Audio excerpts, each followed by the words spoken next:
Bonsoir à tous et bienvenue dans ce journal. Visite du ministre de l'Eau et des Mines au sein de la zone industrielle de Glodjigbe. Objectif vérifier les dispositifs réceptionnés depuis 4 mois devant fournir de l'eau à toute la zone. Et puis dans cette édition, des personnalités de l'audiovisuel parlent de Jérôme Carlos après son inhumation jeudi dernier à Porto Novo. La CAN 2023 a repris ses couleurs aujourd'hui avec 2 matchs des 8e de finale au programme. Le Nigeria joue le Cameroun. Bienvenue à toutes et à tous dans ce journal.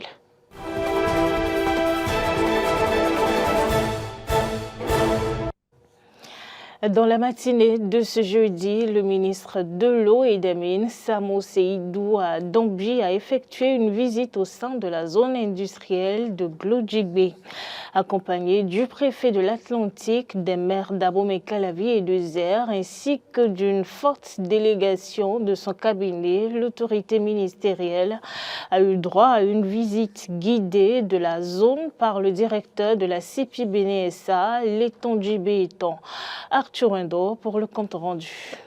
C'est une première visite du ministre de l'Énergie, des Eaux et des Mines à la GDIZ. La visite a permis dans un premier temps à Samo Seydou Dambi et à la délégation de s'imprégner de l'évolution de la zone. Transformation de notre canal. Nous avons aujourd'hui 5 unités qui sont opérationnelles dans la zone, qui font 100 000 tonnes, c'est-à-dire chaque unité fait 20 000 tonnes. Place à la visite de terrain. La délégation est allée au niveau du réservoir d'eau de la GDIZ, la salle de supervision, salle de traitement, le forage numéro 7 de la GDIZ, African Céramique, Solutions, une usine de fabrication de carreaux, puis enfin Bitex, la première des 3 unités intégrées de textile. Les travaux réalisés par le ministère des Eaux et des Mines sont achevés et la zone pourra désormais faire face aux besoins en eau.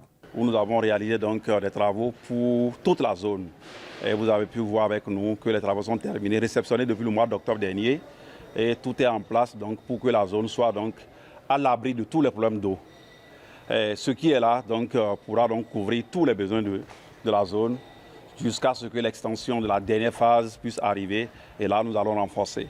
Donc, au-delà donc, de l'eau, ce matin, puisque nous sommes à Glodjigbe, on ne pouvait pas donc, se passer de voir autre chose. Et ce que nous avons vu en premier, c'est d'abord l'usine de céramique en cours d'installation. Nous avons pu voir, je m'attendais à quelque chose de 50 mètres carrés au plus 100, mais j'ai vu quelque chose de Maos, comme on le dit donc, dans le langage vulgaire.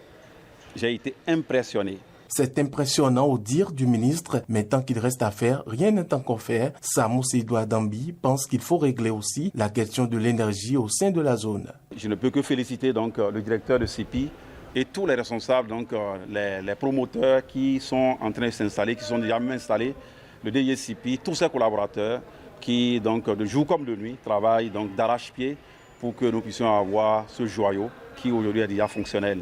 Ce qui reste à faire, c'est l'énergie.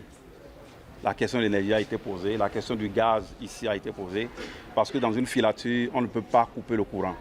Jean-Claude Kodia, préfet de l'Atlantique, faisant partie de la délégation, pense qu'il y a du concret à la zone industrielle de Glodjigbe et de ce fait, c'est le Bénin qui se construit tout doucement. Après cette visite, vous constatez avec moi que nous ne sommes pas dans un conte de fées ni dans une alchimie, que c'est bien du concret qui se fait ici. C'est une vision bien pensée qui se transforme en fait concret avec du travail assidu et méthodique. Aujourd'hui donc nous avons une industrie, c'est une première au Bénin, vous le constatez avec moi, avec déjà près de 15 000 Béninois qui sont utilisés ici. D'ici 2030, c'est 300 000 Béninois qui vont travailler ici. Et donc, la zone industrielle se construit comme le Bénin se construit. Et je crois que ce que moi je voudrais demander à la suite du ministre qui a vraiment fait le point, c'est que vraiment les Béninois soient sûrs soient convaincus que le meilleur reste à venir. La délégation était également constituée de Amandé Moussa, maire de la commune de Zé, Sylvain Migan, directeur général par intérim de la SONEB, Edmond Nassala, DG Égypte Afrique, bureau d'études de main-d'œuvre pour la SONEB. On va rester avec le ministre de l'Eau et des Mines, Samou Seydou Adambi, qui a poursuivi sa visite sur plusieurs chantiers d'adduction d'eau potable dans la commune d'Abomey-Calavi pour le même objectif. Carole Oley. Samou Seydou Adambi à la trousse de l'eau pour satisfaire des milliers de Béninois en manque. C'est à travers une tournée nationale enclenchée dans le cadre du programme eau potable en milieu urbain comme rural. La zone industrielle de Glodjigbe aura été la première étape de cette sortie du ministre de l'Eau et des Mines qui, pour la circonstance, est accompagné du préfet de l'Atlantique, du maire de la commune de Calavi, du directeur général intérimaire SONEB et des cadres de son institution. Tous ont visité les travaux réceptionnés depuis quelques mois pour satisfaire les besoins en eau de la zone jusqu'à l'extension de la dernière phase, l'usine de fabrication de céramique en cours d'installation et le complexe de textile. Tout est en place donc, pour que la zone soit donc, à l'abri de tous les problèmes d'eau. Ce qui est là donc, pourra donc couvrir tous les besoins de la zone, jusqu'à ce que l'extension de la dernière phase puisse arriver. Et là, nous allons renforcer. C'est stable. Là où il y a encore instabilité, c'est par rapport à l'énergie et nous y travaillons pour la centrale qui va être installée ici pour donc, rendre l'énergie disponible et de façon stable.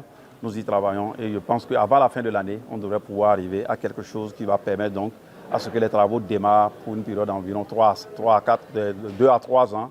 J'ai été impressionné par la taille de l'usine qui est en cours d'installation est presque achevée et qui normalement d'ici le mois d'août devrait pouvoir démarrer dans la fabrication des carreaux que nous importons jusqu'ici, ici sur place, et rien qu'avec nos matériaux locaux. Cap a été ensuite mis sur les chantiers de construction de châteaux d'eau et du forage de Kpaon, du laboratoire d'analyse de l'eau et des produits sanitaires et enfin du château d'eau de Togbin dans le cadre de la phase 3 du projet de renforcement du système d'approvisionnement en eau potable de la ville d'Abomey-Calavi. Une visite de contrôle de l'avancement des travaux qui vient sonner comme une mise en garde du ministre Samou Seydou Adambi aux responsables des entreprises en charge de l'exécution des travaux en ce qui concerne le respect scrupuleux de la date de livraison et de réception. Spécialement, je reviendrai pour ça. Engagement pris, monsieur le ministre. Je vais revenir pour ça. Autour du 22 décembre, très à nous donne la vie et la santé. Je reviendrai vérifier que la population l'eau réellement pour les fêtes de fin d'année 2024. Les délais contractuels, on a obtenu fermement des entreprises que les délais ne sont pas des délais qui vont glisser, comme vous l'avez constaté. Et nous sommes à l'exécution et nous allons tenir le pari. L'eau potable pour tous, bientôt une réalité dans la commune d'Abomey-Calavi. Une note de satisfaction partagée par tous les membres de la délégation au vu du dévouement dont font preuve les entreprises. On a constaté que tout ce qui est là, c'est pour éradiquer les maladies hydriques. Ça c'est ce qui battait le plein avant. Quand tous ces ouvrages seront terminés, ces maladies seront éradiquées à jamais.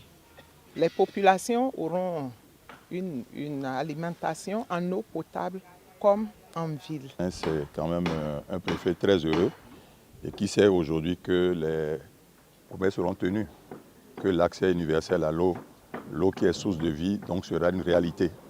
Je ne suis pas étonné avec ce régime où les engagements qui sont pris sont toujours tenus.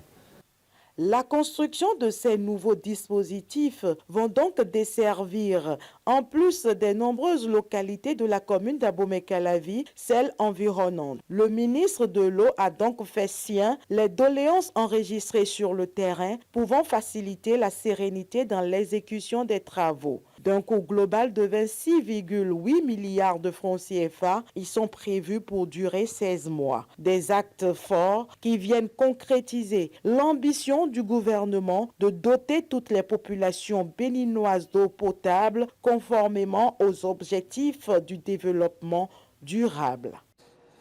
Puis dans un autre registre, le journaliste Jérôme Carlos est inhumé jeudi dernier au cimetière municipal de Porto Novo.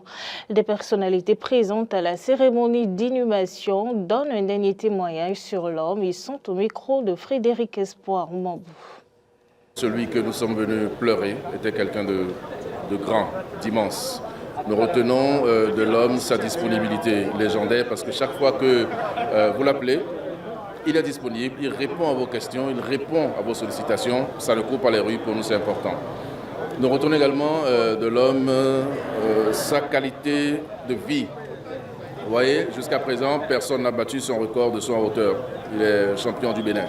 Donc ça veut dire quoi? Il avait une qualité de vie, il aimait prendre soin de lui-même, même dans son apparence physique, vous constatez bien que Jérôme Carlos était quelqu'un de complet. Je retiens également qu'il avait un rapport particulier avec chacun de nous. Donc avec tout le monde qui est venu ici, il avait vraiment un rapport particulier. Et pour nous, c'est l'incarnation de l'humilité, de la disponibilité, je l'avais déjà dit. Et nous ne pouvons pas oublier un homme pareil. Des jours comme ceux-ci nous permettent de célébrer le talent, de célébrer l'excellence, de célébrer les principes, de célébrer la rigueur dans l'exercice de la profession journalistique, de célébrer le travail bien fait, de célébrer l'excellence surtout. Je crois que ce sont ces qualités-là que je retiens de lui en tant que formateur, parce que j'ai eu la chance de l'avoir sur beaucoup de formations en tant que jeune journaliste, mais aussi en tant que promoteur et responsable d'organes de presse, parce que certains ne le savent peut-être pas, mais le doyen Jérôme Carlos fait partie de ces aînés-là qui nous arrivent non pas à un moment en tant que jeune journaliste d'aller questionner, d'aller lui poser la question de savoir lorsqu'on se retrouve dans tel ou tel autre cas de figure, lorsqu'on fait face à telle situation, qu'est-ce qu'il faut faire? Et il a toujours cet esprit d'enfant-là de vous accueillir. En juin 2003, c'est avec Jérôme Carlos que j'ai eu la chance d'aller au micro d'une radio pour la première fois. Et il venait de me lancer ainsi. Aujourd'hui, j'ai fait une carrière et que je peux dire que j'approche de la fin. C'est le conseil que Jérôme Carlos m'avait prodigué à l'époque qui m'ont permis d'avoir une carrière, on peut dire, remplie. Puisque j'ai fait tous les paliers et j'en suis là où j'en suis aujourd'hui. Je crois que c'est grâce à Jérôme Carlos et nous devons lui porter ce témoignage-là. Et enfin prier pour le repos de son âme. C'est dommage que ce soit à des moments comme celui-là, comme ceux-là, qu'on reconnaisse la grandeur des grands hommes. Nous sommes des hommes, nous devons et nous côtoyons tous les jours des grands hommes, des hommes superbes, magnifiques, des gens comme Jérôme Carlos. On n'en aura pas tout le temps, mais pendant qu'il était là, on aurait dû le célébrer. C'est dommage que ce soit aujourd'hui qu'on le célèbre. En tout cas, moi, comme je l'ai dit, Jérôme Carlos restera au plus profond de mon cœur et ce sera pour l'éternité jusqu'à mon dernier. Et qui a montré que les Africains peuvent promouvoir une radio privée, une télévision privée, une presse privée. Il a été au rendez-vous des réformes, des états généraux de la presse et qui ont conduit à tout ce que nous vivons depuis 20 ans. Cette année, nous allons célébrer les 20 ans du CNPA, de l'UPMB. Il fait partie des artisans. Et pour nous, c'est une perte, ce n'est pas encore une perte. Jérôme a voyagé. Prenons ça comme ça, qu'il est parti. Mais nous devons garder en mémoire la pensée positive qu'il a essayé d'inculquer à la presse béninoise surtout. Pour dire que la presse africaine doit être au rendez-vous des grandes actions du monde. Sur le continent, les huitièmes de finale ont démarré aujourd'hui. Le gros choc de ce début de la phase à élimination directe dans la compétition oppose les Super Eagles du Nigeria aux Lions indomptables du Cameroun, qui pour passer en quart de finale. L'autre rencontre également est celle de l'Angola et de la Namibie. N'oubliez pas, sur la page Facebook d'Eden TV, un jeu spécial CAN est organisé ou vous donner des pronostics corrects pour gagner des lots. Visite de Vladimir Poutine aux étudiants de la région de Kaliningrad. Le président russe a, pendant cette rencontre, qualifié les démolitions de monuments dans des pays voisins d'ignorance stupéfiante et que son pays traite soigneusement le patrimoine culturel des autres pays. Les détails. Commencer par rappeler qu'aujourd'hui en Russie on célèbre la journée des étudiants ou encore la journée de Tatiana.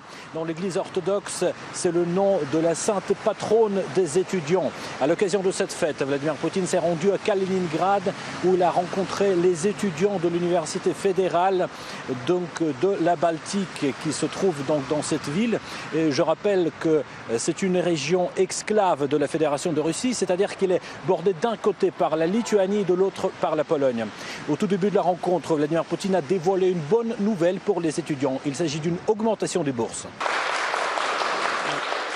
Je sais que le gouvernement envisage également d'augmenter le niveau des bourses gouvernementales. Les bourses du gouvernement seront de l'ordre de 20 000 roubles. Voilà de bonnes raisons pour bien étudier.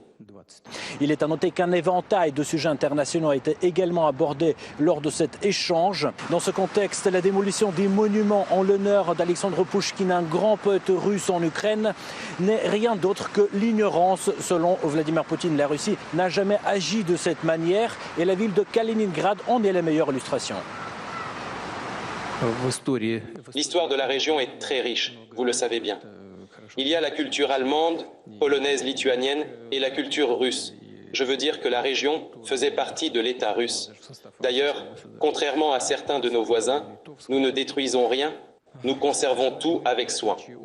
Et nous considérons avec attention, nous examinons et préservons le fait qu'il y ait des éléments de culture allemande ici.